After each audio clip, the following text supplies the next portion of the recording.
পুতুল ডায়েরি, ভালোবাসার কুড়ে ঘর, তোমার আমার কল্পনার রাজ্য।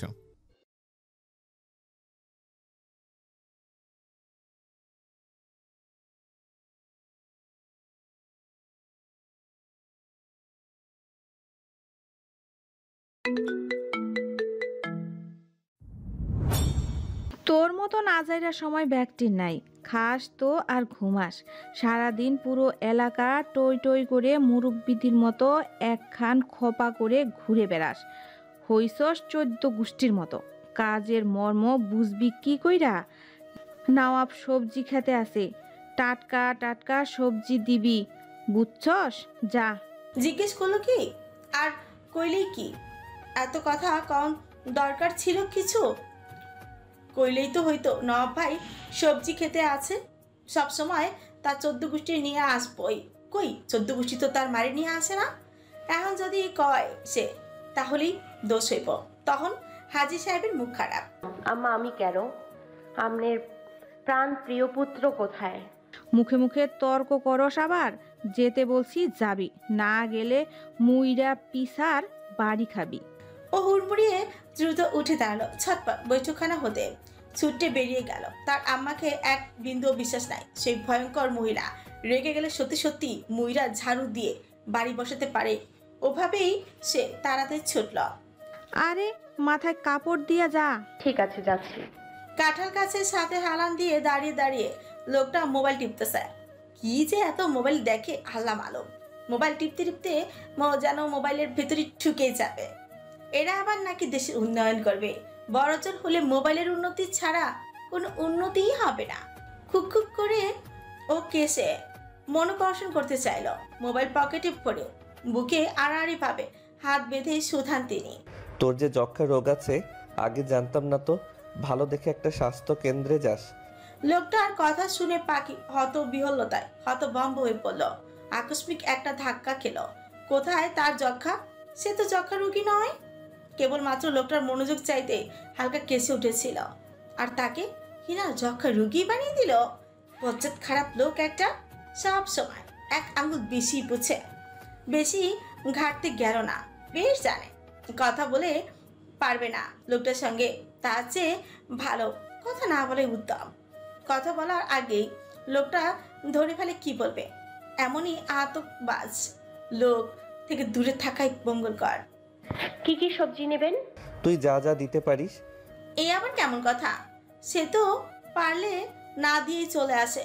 লোকটার মাঝে মধ্যে কথা শুনলে বিরক্তি লাগে। ফের গম্ভীর গলায় লোকটা বলে, মিষ্টি কুমড়া 2টা, পুঁইশাকের লতা, ঢেঁড়স, পেঁপে 2 কুড়ি, আমরা, কাঁচকলা।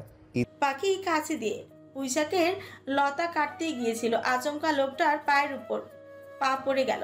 চোখ মুখ কুচকে রইল লোকটা, যেন তার কাঁচা ধানে মই দিয়েছে।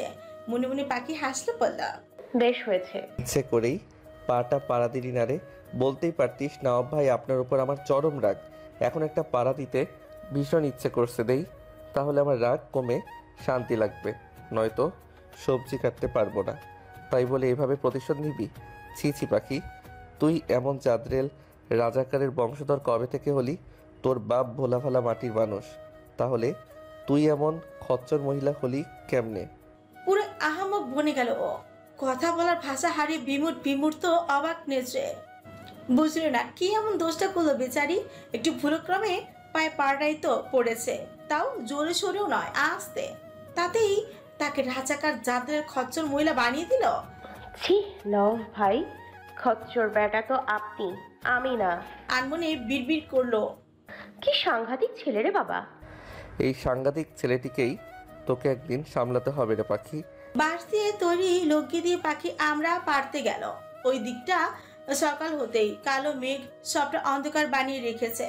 লগি দিয়ে আমরা গাছের ডাল দুটি ঝুলানো দিতে চপচপ করে আমরা পড়তে শুরু করে দিল। তারই মধ্যে শুরু হলো অবিরাম বর্ষণ ধারা। আকাশ কাঁপিয়ে বিদ্যুৎ চমকায়। ঝুম বৃষ্টিতে পাখি অনেকটা ভিজে গিয়েছে। নফ গিয়ে আগেই ছোট কুটিরের মধ্যে আশ্রয় নিল। পাখি কি ইশারা ডাকলো, এখানে আয়, বৃষ্টি থামলে পুনরায় আমরা পারিস। মেয়েটা অর্ধ ভেজা কাপড় নিয়ে দ্রুত ছুটে আসে কুটিরের মধ্যে।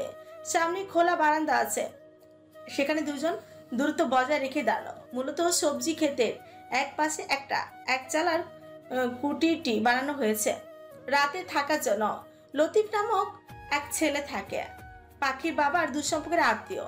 সেটা আপন বলতে কেউ নেই, একদম সরল সোজা পাখিদের বাড়িতেই খাওয়া দাওয়া করে। রাতে কুটির থেকে সবজি ক্ষেত ও মাছের ঘের পাহারা দেয়। আজ 2 দিন যাবত সে অসুস্থ, তাই কুটিরে নেই, আপাতত পাখিদের গৃহে আছে সে। সেই কুটিরে দুজনেই বৃষ্টির মধ্যে আশ্রয় নিল। পাখির অধিকাংশ শরীর ভেজা, নওয়াফের কেবল মাত্র মাথা ভিজেছে। সে চুল ছাকড়ে হাত দিয়ে পানি ছাড়তে পাখির গায়ে 2-1 ফোঁটা পানি ছিটকে এলো।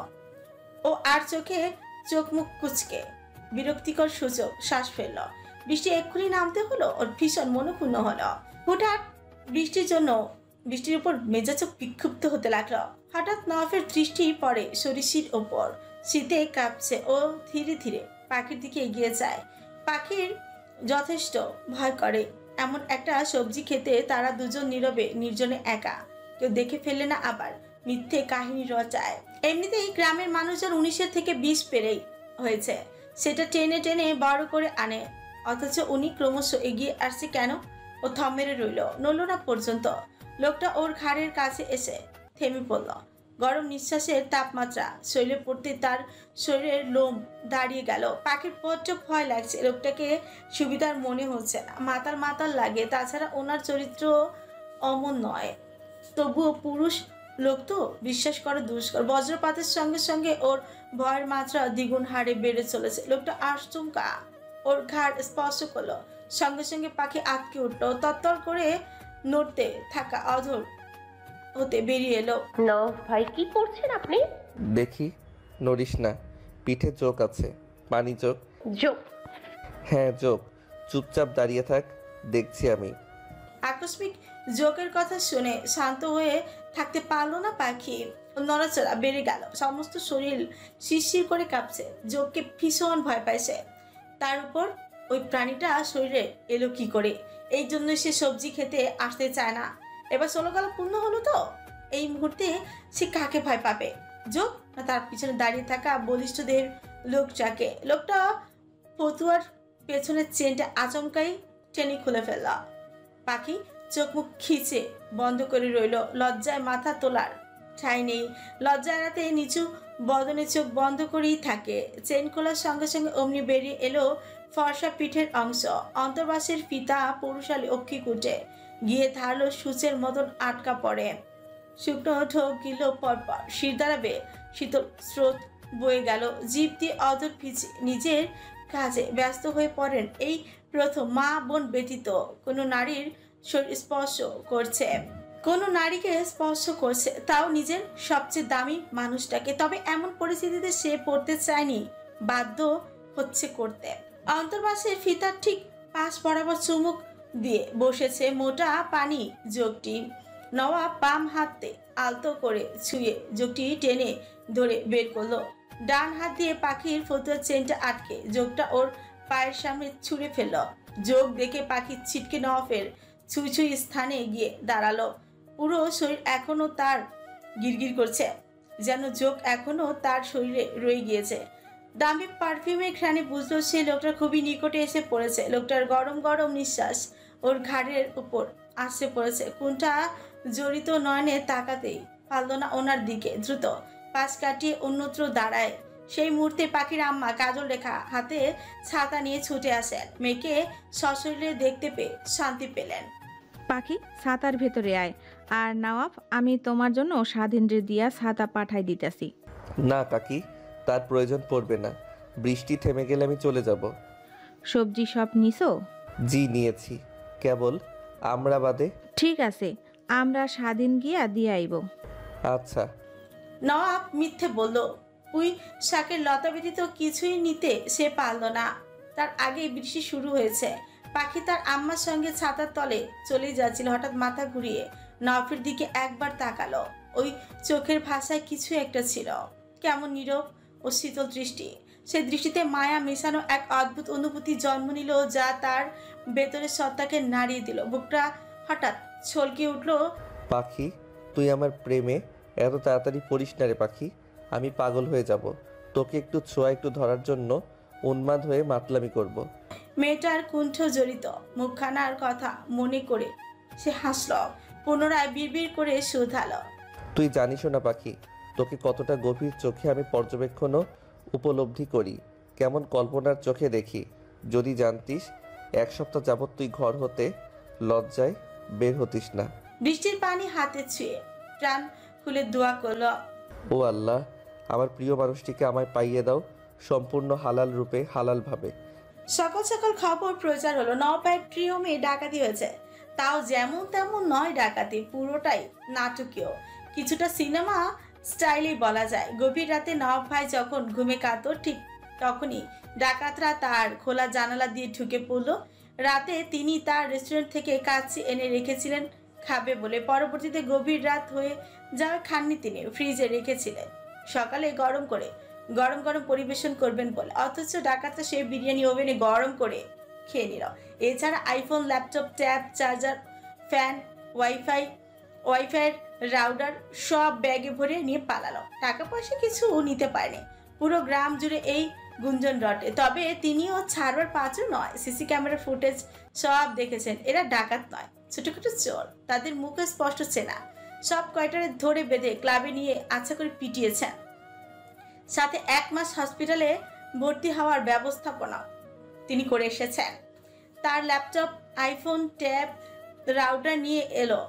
এসব বর্ণনা বিজ্ঞ লোকেদের মতন ইচ্ছে হলো পাখির আপন খালাতো বোন, অপরদিকে নওয়াফের আপন চাচাতো বোন, বড় চাচার মেয়ে, ঘুরে ফিরে সেই আত্মীয়।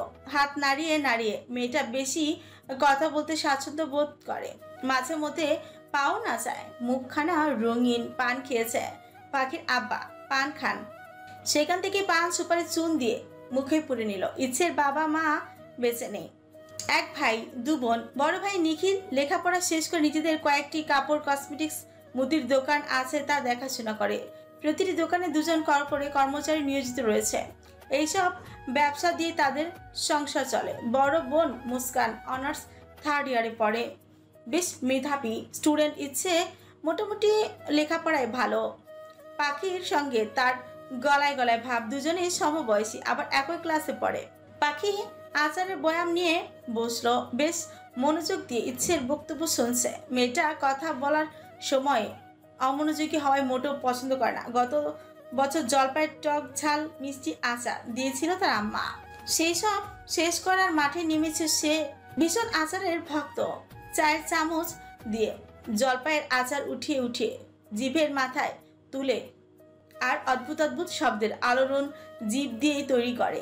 শানের ঘাটে দুজনেই পুকুরের পানিতে পা ভিজিয়ে বসলো। বড় বড় কয়েকটি শাপলা ফুটেছে পুকুরে, দেখতে বেশ নজর কাড়া। কয়েকটি হাঁস প্যাক প্যাক করে পুকুরের কাঁচায় রোদ পোহাতেই উঠে পড়ল, পাখা ঝাপটিয়ে গা ঝাড়ে।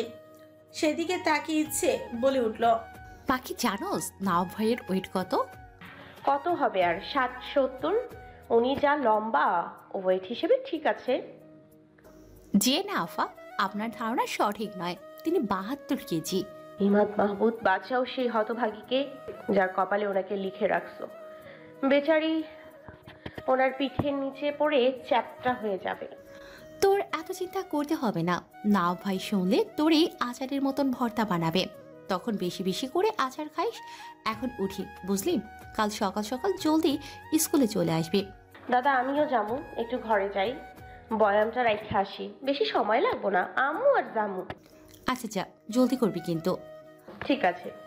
ইচ্ছেদের বাড়ি আর নবাবদের বাড়ির দূরত্ব বেশি একটা দূরে নয়। 1 ছাদ দিয়ে আরেক ছাদে যাওয়া আসা যাবে অনায়াসে, পাশাপাশি।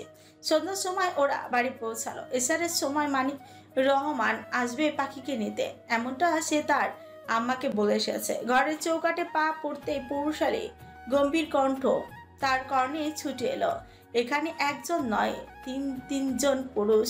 3জনই তার পূর্ব পরিচিত, তবে এদের মধ্যে একজনকে সে বাঘের সমতুল্য ভয় পায়।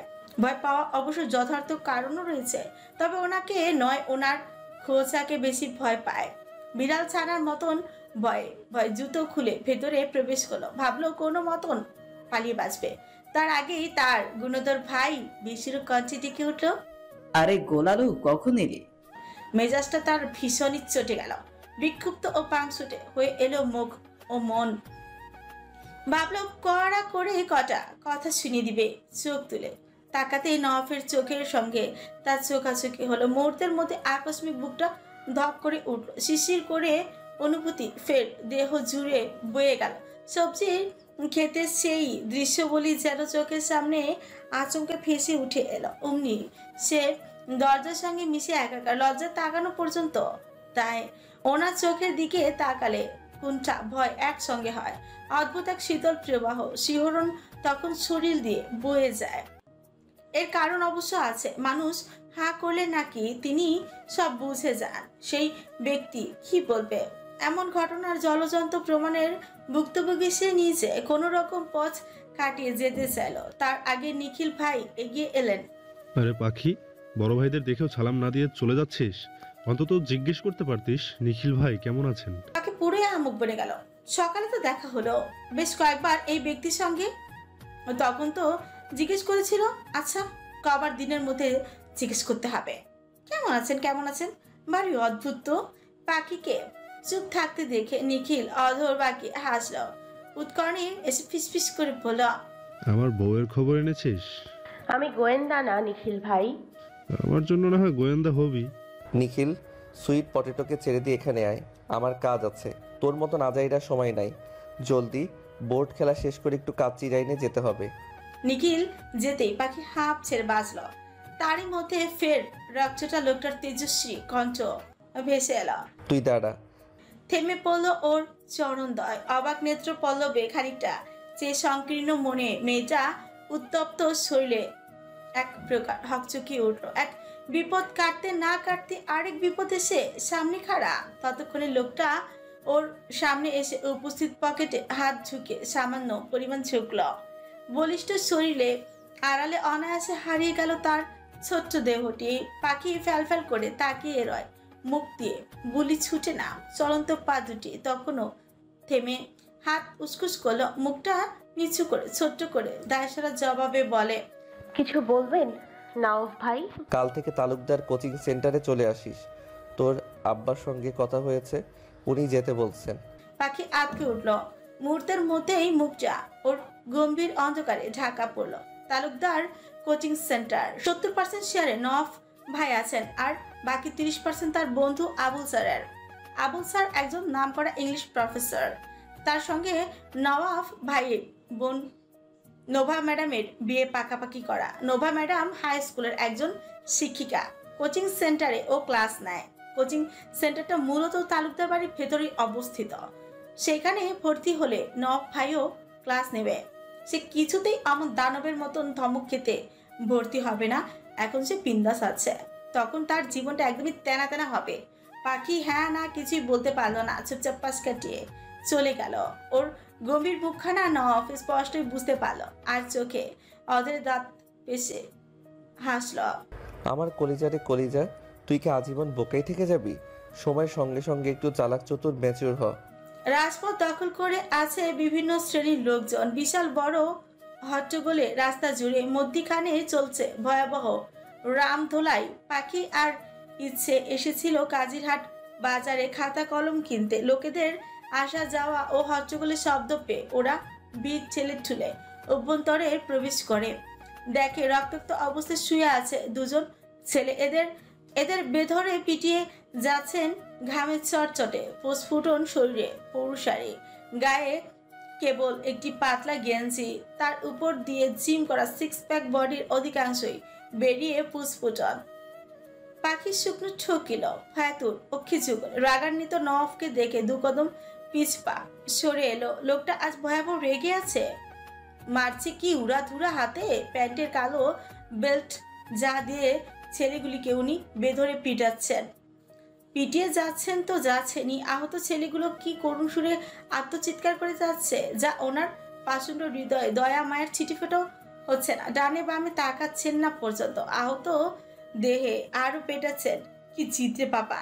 তবে আশ্চর্যতম কথা হচ্ছে সেখানে পুলিশ কাকা উপস্থিত ছিল, অথচ তিনি কিছু না বলে উল্টো তিনি পান চিবিয়ে চিবিয়ে উস্কানি দিচ্ছেন। ওর মাথা ধরে এলো। বেশি ভিড়, মারপিট, হট্টগোল, রক্তারক্তি দেখতে পায় না তাহলে প্যানিক অ্যাটাকের সমস্যা দেখা দেয়। সরি প্যানিক অ্যাটাকের সমস্যা দেখা দেয়। ক্লাসে এসে বোতলের মুখ খুলে গড়গড় করে পানি খেলো। এখনো সেই রক্তাক্ত ভয়াবহ দৃশ্য বলি ওর দৃষ্টি যুগলের সম্মুখে যেন ভাসে। কি নিষ্ঠুরভাবে ছেলে দুটোকে মারছিল, কেউ ছাড়াচ্ছিল না পর্যন্ত। আচ্ছা, ওই লোকগুলিকে ওনার পিটাতে কষ্ট লাগে না? ওনারা তো মানুষ, কিভাবে মানুষ হয়ে মানুষ পেটান? ওনার মনে একটু মায়া দয়াও নেই, হৃদয়হীন রোবট একটা। বিরক্ত হলো, এসব হাজাইরা কথা বেশ চটিয়ে গেল। নওয়াব ভাই কারণ ছাড়া কাউকে মারে না। নিজের চাচাতো ভাই বলে গায়ে লাগছে, আবার ওনার পক্ষ টানছিস। কই, নিখিল ভাই তো ওনার মতো নয়, কত ভালো ঠান্ডা।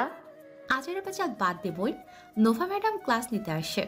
নোভা ম্যাডামের নাম শুনলেই চিত্ত জুড়ে আনন্দের ঢেউ বয়ে গেল। নবাব ভাই যেমন ওর বোনটা হচ্ছে একদম মনের মতন। নোভা ম্যাডাম ক্লাসে ঢুকতে সকলে দাঁড়িয়ে সালাম জানালো।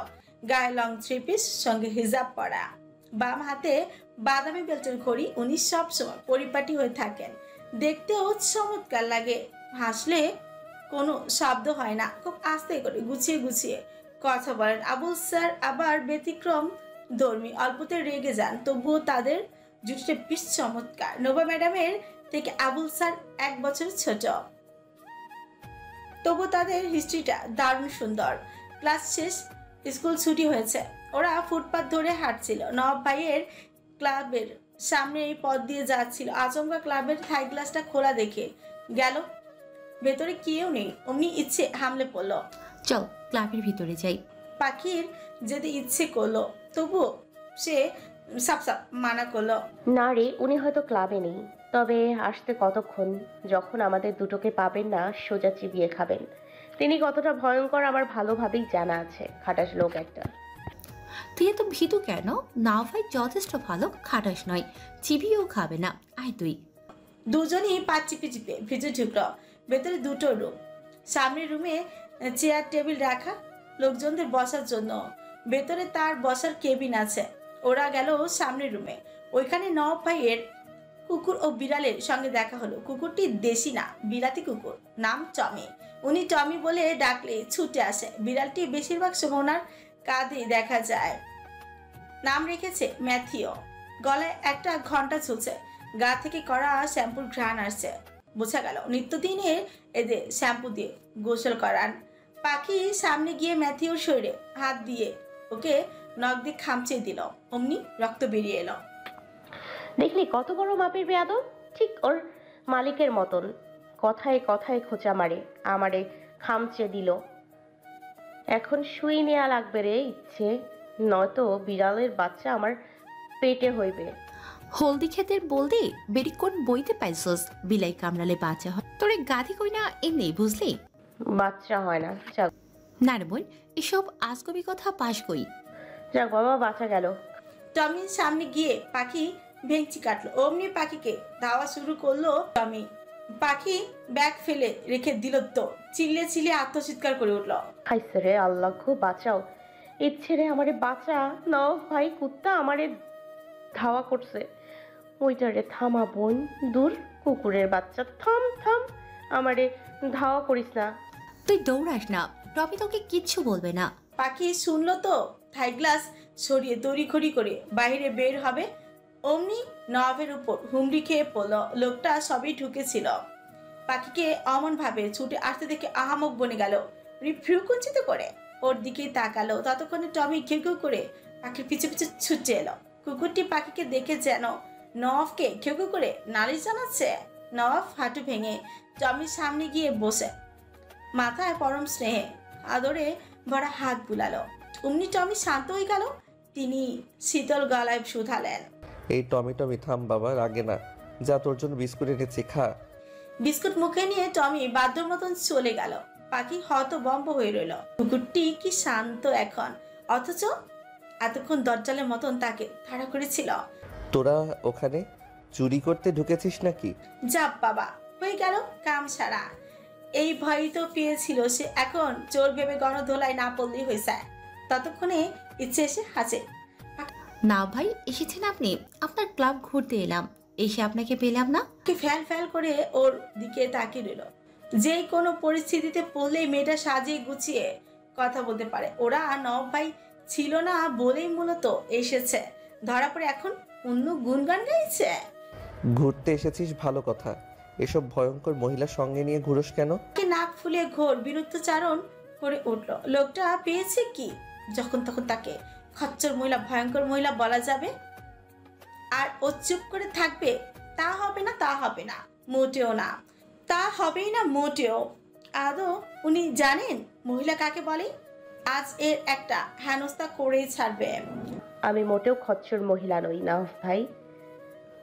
মহিলা কাকে বলে জানেন? জানেন না। যাদের 4-5টা বাচ্চা কাচ্চা আছে তারাই মহিলা। আমার তো এখন পর্যন্ত বিয়ে হয় নাই, তাইলে মহিলা হলাম কি করে? কথাগুলো বলে নিজেই নিজেকে শুধালো। বাহ পাখি বাহ, তুই তো ফাটিয়ে দিয়েছিস, দারুণ সাহসী হয়ে গিয়েছিস। কথার পরিপ্রেক্ষিতে জবাব দেয়া শিখে গেছিস। নওয়াব ভাইয়ের মতন মানুষের মুখে মুখে তর্ক করা মোটেও চারটিখানি কথা নয়। লোকটা ওর কথায় পাত্তা দিল না, বড় ওকে এড়িয়ে অভ্যন্তরে ঠুকে গেল। ম্যাথিউকে কোলে তুলে ফিরে এলেন। তুই ম্যাথিওকে কি বলেছিস? ওর মন খারাপ কেন? পাখি যেন আকাশ থেকে টুপ করে জমিনে পড়ল। আরে সুবহানাল্লাহ, এইটা কোন বিপদের মধ্যে এসে পড়লো সে? তার মন খারাপ থাকে কত, কই কেউ তো সে জিজ্ঞেস করে না তোর মন খারাপ কেন? সেখানে ওনার পশুর প্রতি এত ভালোবাসা উপচে পড়ছে। এইসব যত সব আজাইরা ন্যাকামি, কাজ কাম না থাকলে যা হয় আর কি। আমতা আমতা করে বলল। এই পুচকিকে আমি কি বলবো, উল্টো আমায় খামচে দিয়েছে। পুচি বলে কাকে ডাকছিস তুই? ওর নাম পুচি না, ওর নাম হলো ম্যাথিও। ম্যাথিও বলেই ডাকবি। সে কি নাম জানে না? বেশ করে জানে। ইচ্ছে পাখিকে নিয়ে নওয়াব ভাইয়ের কাছ থেকে বিদায় নিল। পরদিন বিকেল তালুকদার কোচিং সেন্টারের উদ্দেশ্যে বেরিয়ে পড়লো। কোচিংয়ে না আসার জন্য কত বাহানা, আহাজারি, কাকুতি বিনতি করলো, কান্নাকাটি করে কম চোখের অশ্রু খুয়ায়নি। তবু তার আম্মার কঠিন মন বিন্দুমাত্র গল না, উল্টো তার জননীর ঝাড়ু পেটা খেতে হয়েছে। গতকাল তার আপা মুক্তি ফিরেছে। নিখিল ভাই তারা না দিলে ফিরতো না। বড়ই ভালো মানুষ, পছন্দ করে তার আপাকে, তার আপাও ওনাকে পছন্দ করে। মোট কথা দুজনকে জান প্রাণ দিয়ে ভালোবাসে। নিখিল ভাইয়ের মা বাবা নেই, তার উপর মুক্তি তার আপন খালাতো বোন। তাছাড়া নিখিল পাত্র হিসেবে মন্দ নয়, বড়ই ভালো, ঠান্ডা স্বভাবের। তাই কাজল রেখা না করলেন না, আংটি পরিয়ে রাখলেন। মুক্তির অনার্স ফাইনাল এক্সাম শেষ হলেই বিয়ে দিবেন। স্বাধীন সামনে হাঁটে। সে অনেক আগে তালুকদার কোচিং সেন্টারে ভর্তি হয়েছে। আজ পাখিকে সঙ্গে নিয়ে যাচ্ছে। হঠাৎ অদূর ফুরে বের হলো। গোলালো পিঠে ছালা বাইন্দা যাইস, নয়তো নওয়াব ভাইয়ের হাতে মায়ের খায়া ভ্যাভা করে কাইন্দা কাইটটা ভাসাবে। এইখানে আব্বা নেই যে তোরে ধরবে। নওয়াব ভাই কিন্তু খুব কড়া, আবার যাইতাছোস তারই কোচিং সেন্টারে পড়তে। বুঝবা এনে কত ধানে কত চাল। তুই কি আমাকে ভয় দেখাচ্ছিস? আমার এত ঠেকা পড়েনি নিজের ভাষা খরচ কইরা তোরে ভয় দেখাতে যাব। কেবল সাবধান করছে, উনি কিন্তু তোদের ইংলিশ সাবজেক্ট নেয়। গ্রামার জিজ্ঞেস করলেই তো তুই ঠুস। ওপরে ও যতই হেলায় উড়িয়ে দিয়ে ভিতরে ঠিক ততটাই দুর্বল হয়ে পড়েছে। না জানি কপালে ঠিক কি আছে। এমনিতেই সে ইংরেজিতে অঙ্কে কাঁচা, তার উপর গ্রামার, বাপ রে, সে তো কিছুই পারে না। নব কামড়ে ভাবতে হাতে আচমকা উষ্টা খেয়ে পড়ল। গোলালুর বাচ্চা, চোখ কি চান্দের দেশে নিয়ে হাঁটস? স্বাধীনার বাচ্চা, মুখের ভাষা ঠিক কর। থাপড়াইয়া না, তো ভাষা ঠিক করবো না। আসছে ভাষা ঠিক করাইতে, যা ভাগ। তুই ভাগ। ঝগড়া শেষ। রাস্তায় আর কেউ কারোর সঙ্গে কথাই বলো না। পুরো রাস্তা নীরব ছিল। তালুকদার বাড়ির সামনে আসতেই স্বাধীন শুথালো। যা তুই ভেতরে, আমি একটু চা খেয়ে চাঙ্গা হয়ে নেই। আমিও তোর সঙ্গে যাবো। পাগল নাকি? মায়া মানুষ সঙ্গে নিয়ে বিপদের মধ্যে পড়ি। কটমট করে তাকালো পাখি। স্বাধীন ভেঙচি কেটে পাশ কাটিয়ে চলে গেল। যে কেউ দেখলে বলবে নির্ঘাত এরা জাতশত্রু।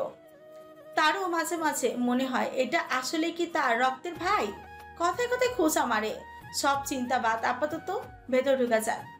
এই বাড়ি নিয়ে মানুষের মধ্যে রোজই গুঞ্জন চলে। বিশাল বড় আলিশান বাড়ি, সহসা কেউই এই বাড়িতে ঢুকতে পায় না।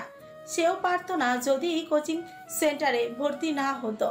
বুকে থুতু দিয়ে বিসমিল্লাহ বলে ভেতরে প্রবেশ করে। প্রথমে নজর যায় বড় সাইনবোর্ডের দিকে।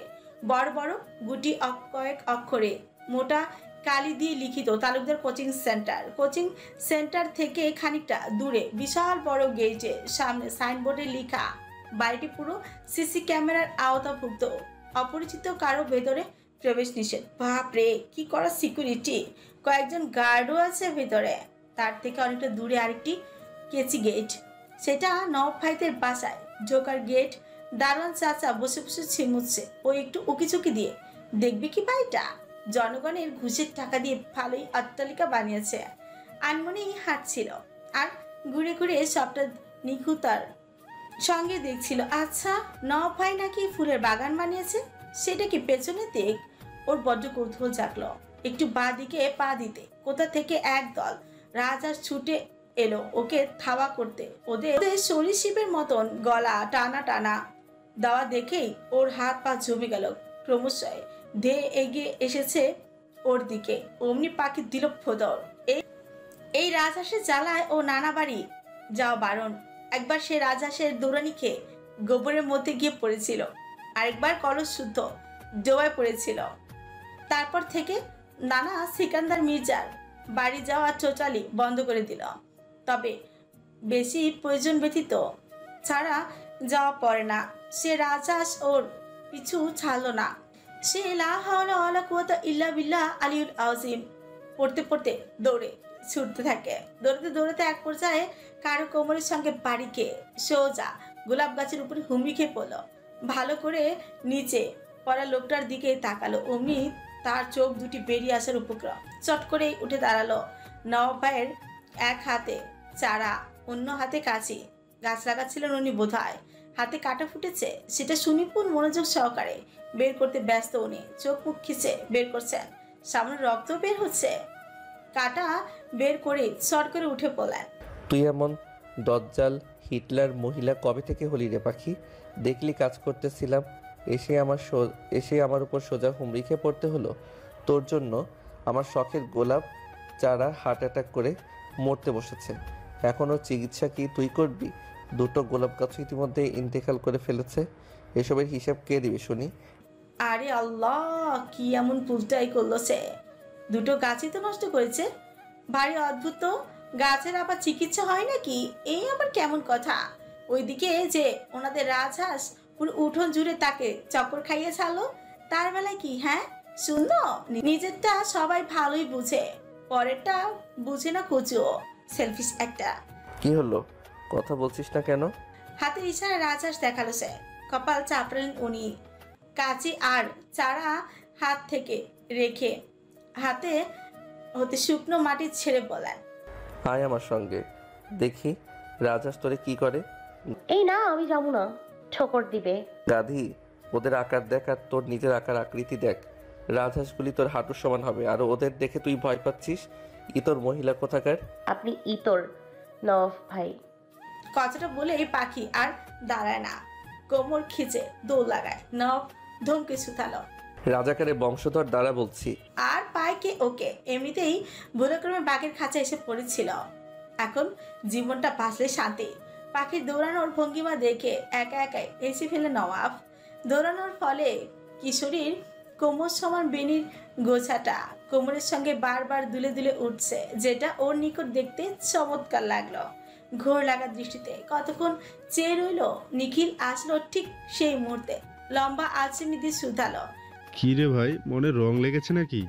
একা একা আবালের মতন হাসছিস কেন? মনে রং লাগেনি গেদু, বসন্তের হাওয়া লেগেছে। বসন্তের হাওয়া, বসন্তের হাওয়া মনে প্রেম প্রেম জাগিয়েছে, বুঝলি? আয়, তোর বাল কয়েক গজ হইছে আজ মাপ্পু শালা। খালি কথার আগে বালটাই বাল বাল ছুড়ে। আল্লাহর ওয়াস্তে মাপ চাই ভাই, তোর খাস বাংলার মতন ঠোঁটকাটা মুখটারে আপাতত একটু বন্ধ কর। একবার রেডিওর মতন চালু হলে আর থামে না। দয়া করে কাহিনীটা কি খুলে ক। দোষ তো তোরই। রেডিওর মতন মুখটারে ওপেন করস কেন? জানোস এই রেডিও একবার ওপেন হলে সহজে থামে না। যাই হোক, পাখি আসছে কোচিং সেন্টারে। ও তাই, মনে এত লাড্ডু ফুটছে? তবে একটা কথা সাফ সাফ বলে দিচ্ছি, বুইরা খাটাস বেটাগো কাছে আমার বোন বিয়া দিতাম না। তোরে বিয়া দিতে কে কইছে রে হুমন্দি? তোর বইন দেওয়া লাগবে না, ঘর থেকে সোজা তুইলে নিয়ে ভাগমো। শালা তুই আর সভ্য হইলি না। সভ্য হইলে তোরে মামা বানাবো কেমনে? ছি, তুই ওই নজরে তাকাস ওর দিকে? ওর বয়স দেখেছিস? তোর হাঁটুর বয়সী। ঠিক বয়সে বিয়ে হলে এখন একজোড়া তোর ভাগিনা ভাগ্নি হইতো। শালা লুচ্চা। উচিত কথা কইলে তখন হাজি সাহেবের মুখ খারাপ। নওয়াব অদর বাঁকে হাসল। নিখিলও পেট ধরে হাসতে হাসতে নিচে বসে পড়ল। ওদের হাসতে দেখে আবুল স্যার হেঁটে এলেন। কিরে তোরা এত হাসছিস কেন? ও তুই বুঝবি না। বোঝায়া ক তাইলে। মামা তোমার তো প্যানিক কে? যা তোর সিনিয়র বউরে সামলা। নিখিলকে চোখ রাঙালো নওয়াব। এদের মুখের হজবর ভাষা শুনে আবুল স্যার আগে ভাগেই থাকল। বলদটায় পালাইছে। তুই বুঝি খুব চালাক? চালাক তো। শোন, তুই আমার আগে জন্ম নিতে পারিস, প্রেমেও পড়তে পারিস, কিন্তু আমি তোর আগে বিয়া করবো, পোলাপানো কয়েক খালি পয়দা করমু, এরপরে তোর মাইয়া আমার ছেলের লাইগা আনমু। তুই যে যত সব জ্বালাইছস না, অনেক অত্যাচার করছস আমার উপর, সব তোর মাইয়ারে দিয়া সুদে আসলে উসুল করমু। নওয়াব ঠোঁট বাঁকিয়ে মুচকি হাসলো। পেয়ারা গাছের সঙ্গে হেলান দিয়ে শুধালো। এই আশাই থাকো কদু আজাদ। প্রেমে পড়েছিও আগে, বিয়া করব তোর আগে, এবং পোলাপান পয়দা করব তোর আগে। তুই শুধু চেয়ে চেয়ে দেখবি আর লচির মতন ফুলবি। ছি ছি, অতটুকু মেরে দিয়া তুই কেমনে কি করবি?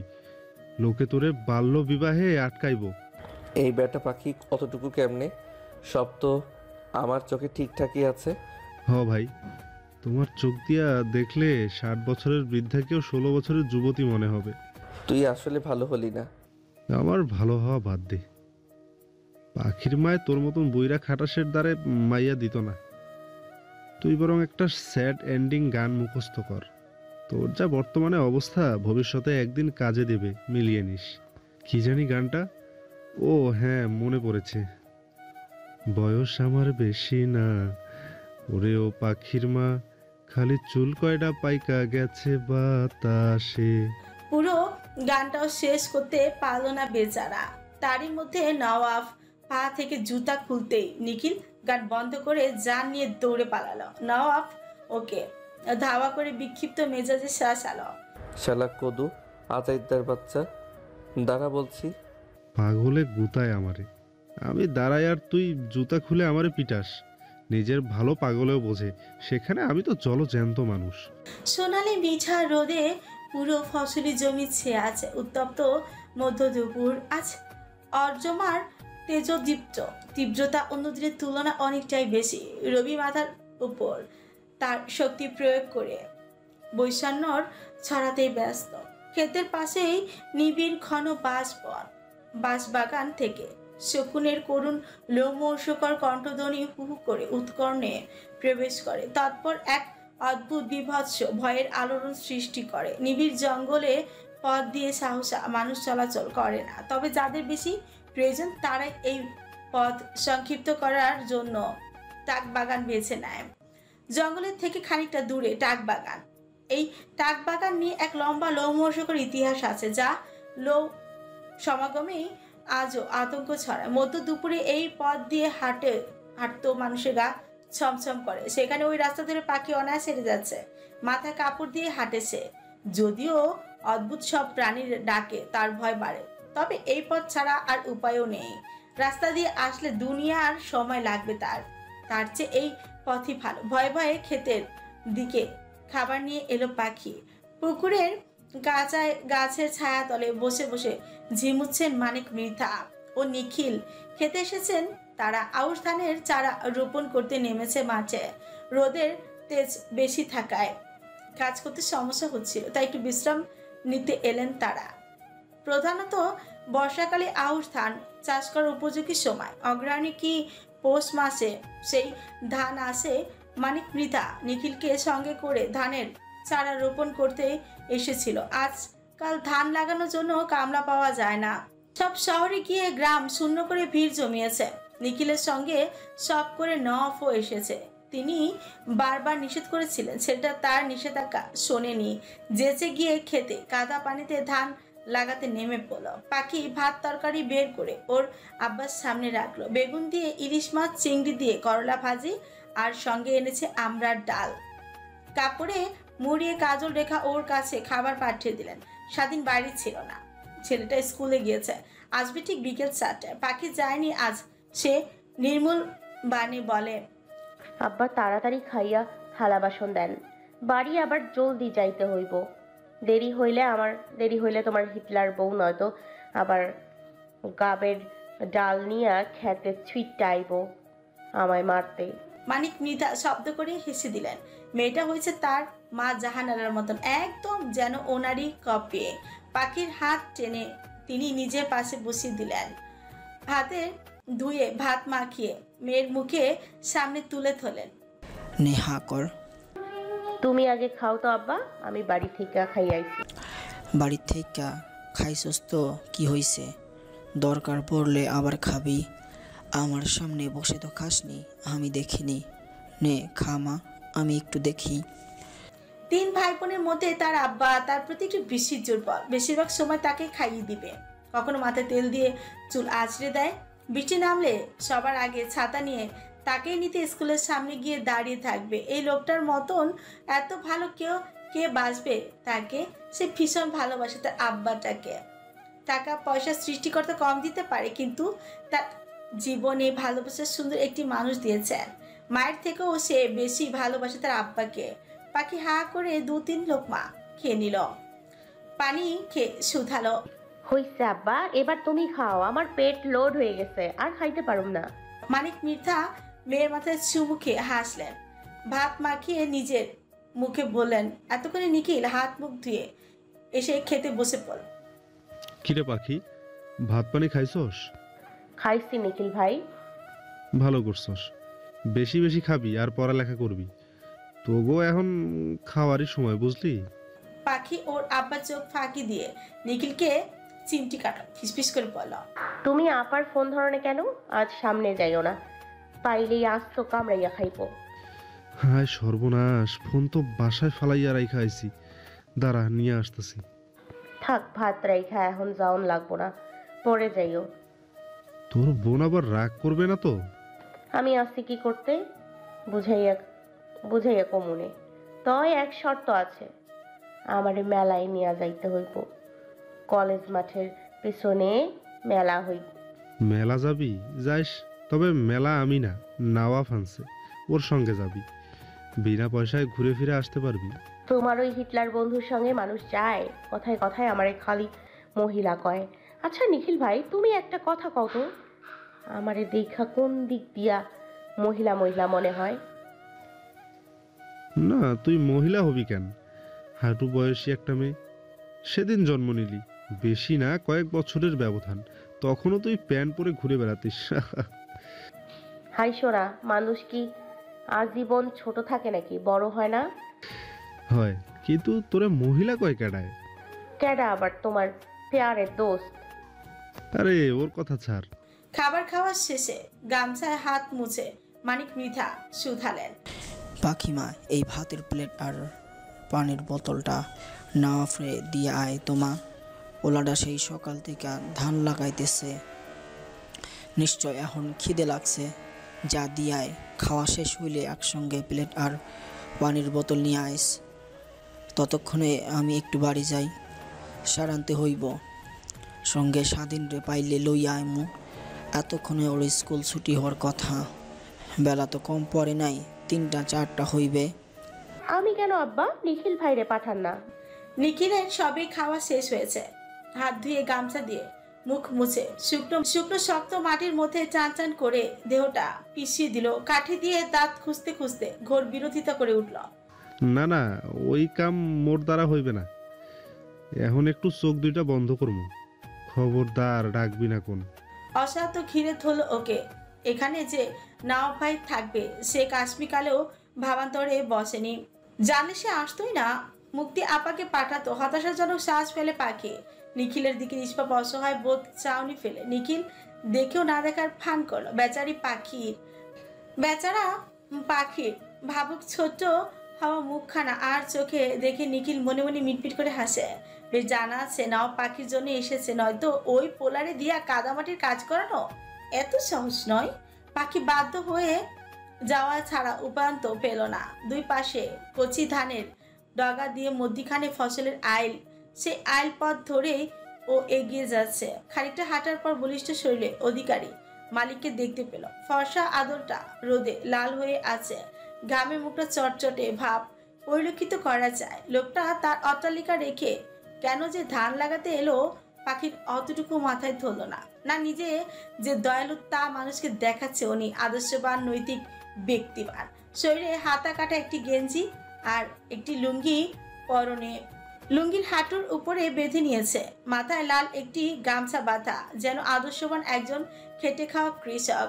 পানির তৃষ্ণায় গলাটা খাখা করছে। সূর্যের তাপ অন্যদিনের তুলনায় বেশি, মাটিটা পর্যন্ত উতলিয়ে উঠছে। রোদের কারণে তাকানো পর্যন্ত যাচ্ছে না, চোখ খিচে আসে। নিবু নিবু চোখ করে নিখিলকে খুঁজল। বালটা সে কখন গেল, এখন হইল না। একবার হাতের কাছে শুধু পাক ব্যাটাকে, পিঠে ওপর একতারা দোতারা সব বাজাবে সে। ব্যক্তব ছেলে করা রোদের মধ্যে ওকে একা রেখে ফেলে বিশ্রামে চলে গিয়েছে। আজ গুপি কথা ভাবুকের মধ্যেই নওয়াব এক মুঠো ধানের চারা হাতের মধ্যে নিয়ে এদিক সেদিক তাকিয়ে ললাটের ঘাম মুছল। অপর হাত দিয়ে ভেজা মাটির ভেতরে চারা গুজে দিল। হঠাৎই দূরান্তর হতে পাখির প্রতিচ্ছবি চোখে এসে পড়ল। লাল ওড়না পরিহিত কিশোরী, উজ্জ্বল শ্যামবর্ণ মুখে লাল দোপাট্টা দারুণ বানিয়েছে। ছোট্ট মুখটায় মায়া মায়া ভাব এক প্রকার ফুটে উঠেছে। এক হাতে খাবারের প্লেট, অপর হাতে পানির বোতল হেলে দুলে ওর দিকে অগ্রসর হচ্ছে। এই দাবদাহ রোদের মধ্যে কিশোরীর অঙ্গভঙ্গিমা ওর ভেতরের সত্তাকে দ্বিগুণ গতিতে অস্থির করে তোল। খাখা তৃষ্ণার্ত গলা শুকিয়ে কাঠ। চতুর্দিকে বসন্তের প্রজাপতি যেন উড়োউড়ি করছে। চোখের সামনে প্রণয়ের ফানুস উড়ে। কটা ধানের চারা ছিল হাতে, অসাবধানতায় তা হাত থেকে খসে পড়ে। কিছু ধানের চারা অবহেলায় পড়ে রইল। উনি ডোবা থেকে হাত মুখ ধুয়ে এলেন। পাখি নিচু আদলে উসখুস করে। পুরুষালী ফসা চরণখানি নগ্ন, সেই নগ্ন পায়ে কালো কালো লোমগুলো উন্মুক্ত হয়ে ফুটে আছে, যা স্পষ্ট চোখে বাজে। দৃষ্টিকটুও বলা যায়, ভীষণ অস্বস্তি ও লজ্জাজনক। ওর গালগুলি ভারী রক্তিম হয়ে এলো। লুঙ্গি হাঁটু থেকে নিচে নামান না তিনি। ওই অবস্থায় আসন করে বসে পড়েন। কুণ্ঠা ও অস্বস্তি নিয়ে লোকটার সামনে পাখি বসল। নিজ হাতে সবকিছু বেড়ে বুড়িয়ে দিচ্ছে। মুহূর্তটা ক্যামেরায় বন্দি করার মতন। এত এক চমৎকার দৃশ্য। একজন আদর্শবান বউ যেন তার স্বামীকে ভাত বেড়ে খাওয়াচ্ছে। কি দারুণ নজর করা সুন্দর মুহূর্ত, অন্তরে গেঁথে থাকার মতন। আগের দিনের সোনালী অতীতগুলো এমন সৌন্দর্যময় ছিল। কত রমণী তার শখের মানুষকে এমন খেতে বসে আদর যত্ন করে খাইয়েছে। ওনার সামনে খাবার বেড়ে রেখে পাখি উঠে এলো। নওয়াফের মন আচমকে পাংশুট হয়ে গেল। মেজাজটা চট করে আকাশচুম্বী হয়ে উঠল। আদল অস্তমিত রবির ন্যায় রক্তিম হয়ে গেল। শুকনো পুরুষ শক্ত চিবুক উঁচু করে শুধালো, উঠে গেলি কেন? মানে বস সামনে। স্মরণ মনে গম্ভীর অস্বস্তি অস্থিরতা নিয়ে পাখি আমতা করলো। বসবি কি বসবি না তা নিয়ে নিয়ম মাফিক ভীষণ মনোদ্বিধার দোটানায় পড়ে গেল। অহেতুক বিভ্রান্তিকর পরিস্থিতি এড়াতে খানিকটা সময় নীরবতায় কাছে। তবুও বুঝতে চায় লোকটার অভ্যন্তরের মতিগতি, কিন্তু না, এই বান্দাকে বোঝা তার কম্য নয়। সামান্য পরিমাণ জায়গা পাখি বসতে লোকটার শরীরের সঙ্গে ওর দেহে সংঘর্ষ লাগলো। অমনি বক্ষের অভ্যন্তরে ছলাৎ করে উঠল। খাইয়ে দে। ও যেন আকাশ থেকে পড়ল। কি আশ্চর্যতম কথা, আজ ওকে বিস্মিত করতে লোকটা যেন মাঠে নেমেছে। এই কাকে দেখছে সে? স্বয়ং মন্ত্রীর পুত্র কিনা একজন সবজিওয়ালার কন্যার হাতে ভাত খাবে? ইজ্জত থাকবে কিছু? লোকে কি বলবে? অথচ লোকটার ভঙ্গিমা এমন যেন এটা নিত্যদিনের অতি প্রয়োজনীয় কাজ। নেই কোনো হাই হুতাশ, অস্থিরতা, রয়েছে কেবল স্বস্তি, প্রফুল্লতা। ওভাবে তাকিয়ে দেখছিস কি? তোর হাতে খেতে চেয়েছি বলে নিজেকে মহারানী ভিক্টোরিয়া মনে করছিস নাকি? আমার হাত কাটা, খাবো কি করে? এই জন্য তোকে খাইয়ে দিতে বলছি, নয়তো আমার এত শখ নেই যে পরের হাতের খাবার খাবো। লোকটার কথা আদৌ সত্যি কতটুকু জানে না। হাত তো ভালোই দেখা যায়, কাটলে তো রক্তই দেখা যেত। যথেষ্ট সন্দিহান তার আচার আচরণ, তলে তলে কোনো চাল চালছে আল্লাহই মালুম। চটপটে গলায় মোলায়েম কঞ্চে ফুরে উঠে তখন। আমি আপনার বউ না, নওয়াব ভাই প্রতিবেশী। আপনাকে খাইয়ে দিতে দেখলে লোকে মন্দ কইবে। কতক্ষণ নফ গভীর চোখে ওর দৃষ্টিতে ঠান্ডা দৃষ্টি মেলে চেয়ে রইল। ওর জানা নেই সময়ের গতি চলে, তবুও ওনার চোখের সুচালো পলক পড়ে না। যেই চোখের ভাষা ও সম্পূর্ণভাবে অপরিচিত, অপ্রকাশিতব্য, কুণ্ঠা, বিভ্রান্তে ও দৃষ্টি তুলতে পর্যন্ত পারে না। মন বলছে লোকটা ঈগল পাখির মতন ওর দিকে শকুনি দৃষ্টি মেলে তাকিয়ে আছে। ও বুঝলো না সত্যি কথা বলায় ও মন করে তাকানোর কি আছে। এটা তো 100% সত্যি। ও তো ওনার বউ কিছুই না। তাহলে ওনাকে খাওয়াতে হবে যাবে কোন দুঃখে? আদৌ নিজের রক্তের ভাইকে শেষ কবে খাইয়ে দিয়েছে তারই ঠিক ঠিকানা নেই। সেই কিনা ওনার মতো হিটলার লোকে খাওয়াবে? ঠেকা পড়েছে তার ব্যাটার শখ কত। তবে ওর সাহস হয়নি ওনার নিকুট ওই চোখে চোখ মেলাতে। খাবার খাইয়ে দিতে যদি বউ হতে হয় রে পাখি, তাহলে একদিনের জন্য তুই আমার বউ হয়ে যা। কি নিদারুণ চমকপ্রদ বচন! সম্পূর্ণ নির্লিপ্ত ও নির্জীব পাখি বলার মতন উত্তিবদন হতে হারিয়ে গেল নির্নিমেষ। নির্বিঘ্নে লোকটার দৃষ্টি ওর মুখের উপর তখনও আশ্রে পড়ে ও চরম আশ্চর্যজনক হলো। উৎকর্ণে ছনছন করে যেন বাজছে এই একই কথার আন্দোলন। বুকটা আচমকায় কম্পন মেরে থপাস থপাস করে উঠল। কি বলল লোকটা তার সম্পর্কে? কোনো আইডিয়া আছে? উত্তবাক্য কিশোরের হৃদয় জুড়ে যে অব্যক্ত অনুভূতিরা হামলা চালায় তা কি জানেন উনি? জানেন না। ভেতরে ভেতরে তোলপাড় শুরু হয়ে গিয়েছে ইতিমধ্যে। ছলাৎ ছলাৎ করে অভ্যন্তরে কিংকর্তব্য বিমূঢ়তা অধরের কোণে ছড়িয়ে আদলে রয়েছে রক্তিম কুণ্ঠার ভিড়। অবাক নেত্রে আচমকা পাখি চোখ তুলে তীক্ষ্ণ চোখ দুটির সঙ্গে মিলালো। লোকটার আফিমের মতন ধারালো চোখ দুটিতে কিছু একটা অন্বেষণ করে, অথচ ওই ধারালো চোখ দুটিতে বেশিক্ষণ তাকানো যায় না। তাকালে যেন চুমুকের মতন টানে, নেশার মতন ঘোর লেগে যায় ওর কপালদ্বয় জুড়ে। লজ্জায় লালিত হয়ে আসে, তরতর করে কম্পনিত অধরে হতে শুধালো। আপনি এসব কি বলছেন? তুই তো এটাই শুনতে চেয়েছিলি। আপনি অগ্রিম বোঝেন। দেখ পাখি, তোদের ধান লাগাতে এসে হাত কেটে ফেলে বসে আছি। তোর উচিত আমাকে এখন খাইয়ে দেওয়া, একটু প্রতিদান দেওয়া উচিত। আশ্চর্য, ওনাকে ধান লাগাতে কে এনেছে? আমি না আমার পিতা। নিজে যেচে এসে এখন নাট্য গল্প সাজাচ্ছে ফালতু লোক একটা। মুখে কিছুই বলল না। এক বস্তা বিরক্তি নিয়ে হাত ধুয়ে খাবার মাখিয়ে ওনার মুখের সামনে তুলে ধরল। ছেলেটা ঠোঁট বাঁকিয়ে রহস্যজনক হাসলো। সেই হাসির অর্থ বুঝতেও সম্পূর্ণভাবে ব্যর্থ। তলে তলে কি কুবুদ্ধি পাকাচ্ছে কে জানে। পুরুষালী গলা আগ বাড়িয়ে মুখে খাবার তুলে নেয়। খাওয়ার মুহূর্তে নফের জিভের স্পর্শ পাখির হাতে ছোঁয়া লাগতেই পুরো শরীর ঝাঁকি মেরে উঠল। সেই অস্বস্তি কুণ্ঠাজনক মুহূর্তটা ছিল তার জন্য অত্যন্ত ধৈর্যকর। এমন বিব্রতকর পরিস্থিতিতে পড়তে হবে আগে কখনো তা জানতই না।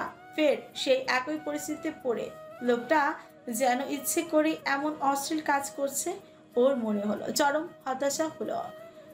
পুরো শরীর জুড়ে অদ্ভুত এক কম্পনের উপস্থিতি উপলব্ধি করে। নাম না জানা শিহরণ দেহের অভ্যন্তর রন্ধ্রে রন্ধ্রে বয়ে যায় ও পরপর শুক্র চোখ গেল অবশ হয়ে আসছে পুরো দেহময়। অসার লাগে ভারী শরীরটা। পরপর যখন লোকটার মুখে খাবার তুলে দিচ্ছিল লোকটা স্পর্শে ও নিতিয়ে গেল।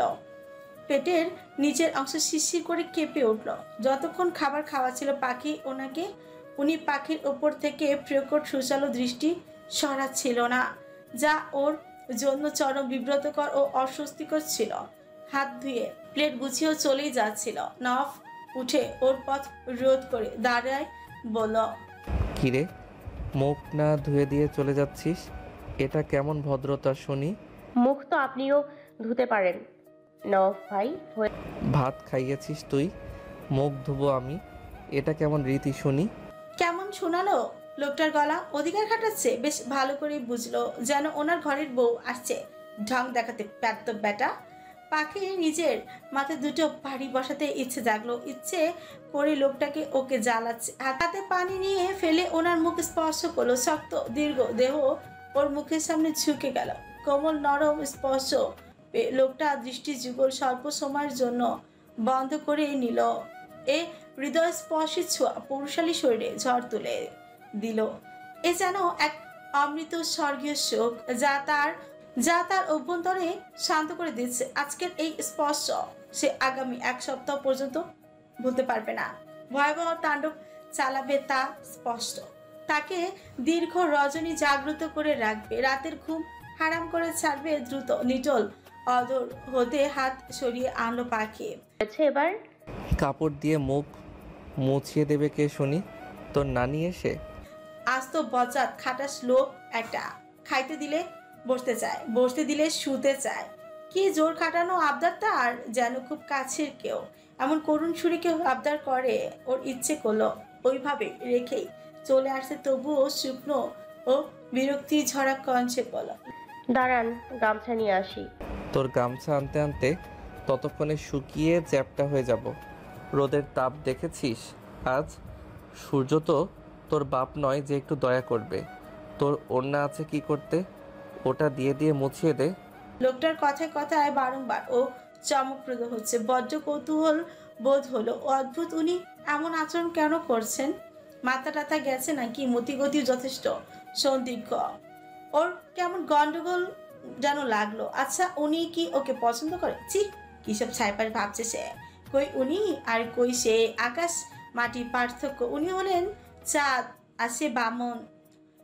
চাঁদ আর বামন এক হয় নাকি? নিজেকে কয়েকটা বড় কড়া কথা শোনালো। এবার এভাবে কথা ভাবিস না রে পাখি, সর্বনাশ হবে, ভয়াবহ সর্বনাশ। ওনার একাংশ দিয়ে মুখ মুছিয়ে দিল। লোকটা এবার স্বস্তি নিয়ে খেতে ধান লাগাতে ব্যস্ত হয়ে গেল।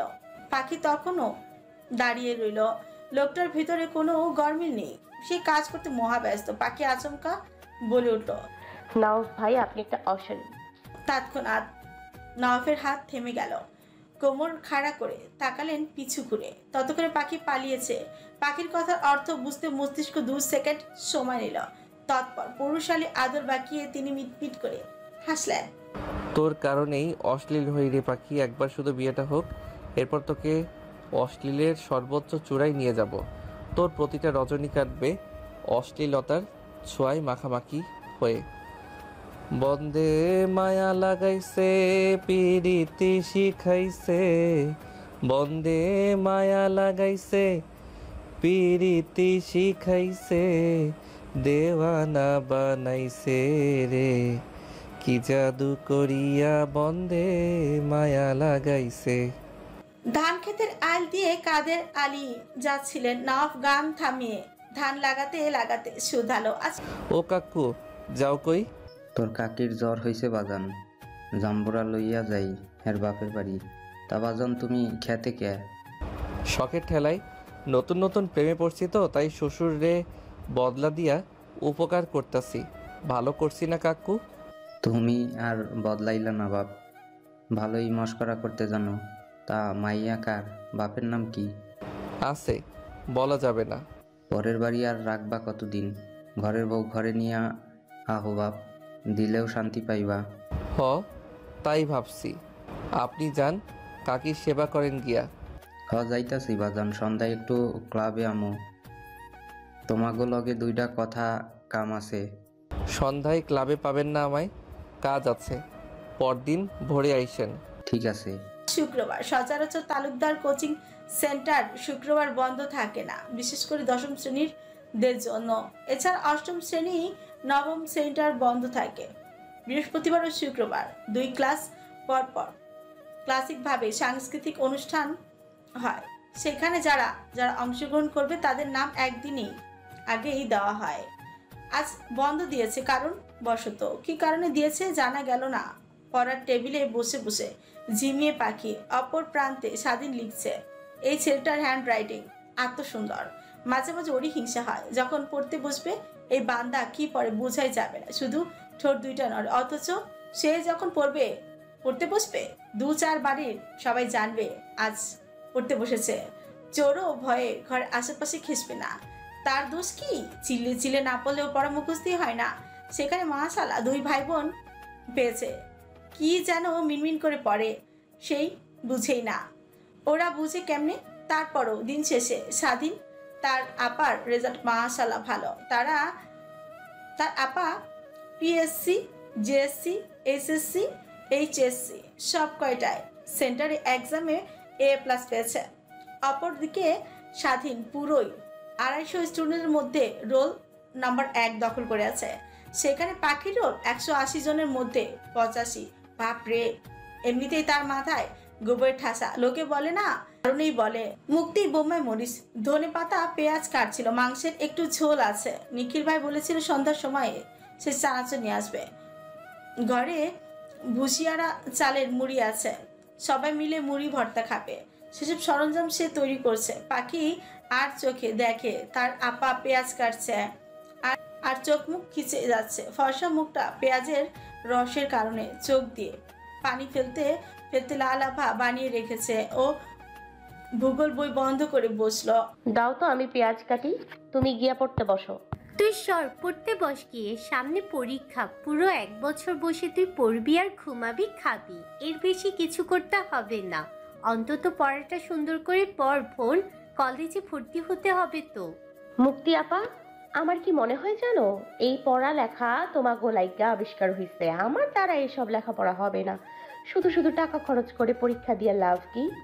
সেই ফেল টুস, তার চেয়ে ভালো একটা সুন্দর পোলা দেখা বিয়া টিয়া দিয়ে দাও, সংসার করি, পোলাপন পালি, রান্না বান্না করি।